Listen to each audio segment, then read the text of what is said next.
আরে এই ভিডিও শেষে আমার সকল সাবস্ক্রাইবারদের জন্য একটি মেসেজ আছে।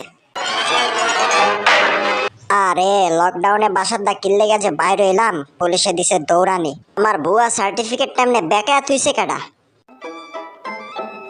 তো বাচ্চারা, আজ আমি তোমাদের শেখাবো কিভাবে বেড়াল থেকে বাঁচতে হয়। স্যার, বাচ্চারা কই দেখলেন? যেই পড়া পড়ান আমি বাদে তো আর একজনও বাকি নাই। তুই তো বহুত বড় বেয়াদব রে, কালকে তোর আব্বারে ডাইকা লই আইবি। প্রথমে এমনি দেখা বাইরে বাইরে হইবি, উপরে চা যদি দেওয়া একটা বিলাই দৌড় দিবি। নে এবার তুই যা। কিরে তোর লেন্স আটকে গেল কে?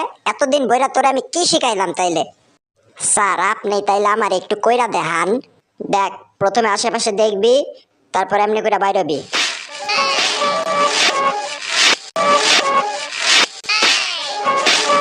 আজীবন শুনছি স্যাররা স্টুডেন্ট পিডায়, আর এই প্রথম আমার স্যাররে পিডাইতে আমার মজাই লাগতাছে। শালা ইন্দুরের বাচ্চা, ও সরি তুই তেমনি ইন্দুর। শালা মানুষের বাচ্চা, তোরে তো কইছিলাম তোর আব্বারে নিয়ে আইতে, এখন তুই লগে তোর চাচারেও লই আবি। শোন, আজকে ডাইরেক্ট প্র্যাকটিক্যাল ক্লাস করবো। একটা ঘুমন্ত বিড়ালের পশম কেমনে চিরানতে হয় ওটা শিখামো। আল্লাহ, স্টুডেন্ট পড়ানোর দায় এডি করতেছে, টম না আজকে আমার গিল্লাই খায়ালায়। এই দেখ, আমিও নিয়ে আইছি, এবার যা তুইও নিয়ে আয়।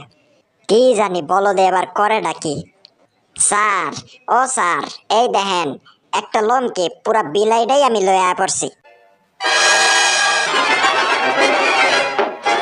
আরে বেটা দরজা খোল, দরজাটা ঠেলি কে?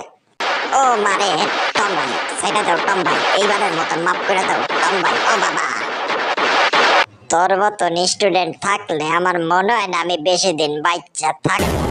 কালকে তুই তোর বাপ, চাচা, খালু তিনজন রে লয়ে আবি। আজকে আমি তোরে শিখাবো কেমনে ঘুমন্ত বিড়ালের সামনে দিয়া তুই পনিরের টুকরাটা নিয়ে আবি। ওই যে দেখতেছস, ওই পনিরের টুকরাটা। হায় রে, আগের বার যে মাইরটা খেয়েছি এখনো সোজা দাঁড়াইতে পারি না। আল্লাহ, এবার তুমি আমারে বাঁচাইও। এই দেখ পনির আমার হাতে, এবার তুই গিয়া নিয়ে আয়, কিন্তু আগের বারের মতন কোনো ঝামেলা করিস না। আমি আনমো, কিন্তু ওইটা আনমো আমার স্টাইলে। এই যে টম ভাই, একটু ঘুম দাও উঠেন। টম ভাই, ওইটা একটু দাও তো। আমার তো মন চাইতেছে আমি ওর কাছে যাই, টিউশন নেই। এত বছর ধরে পারলাম না, এটা করলো কেমনে?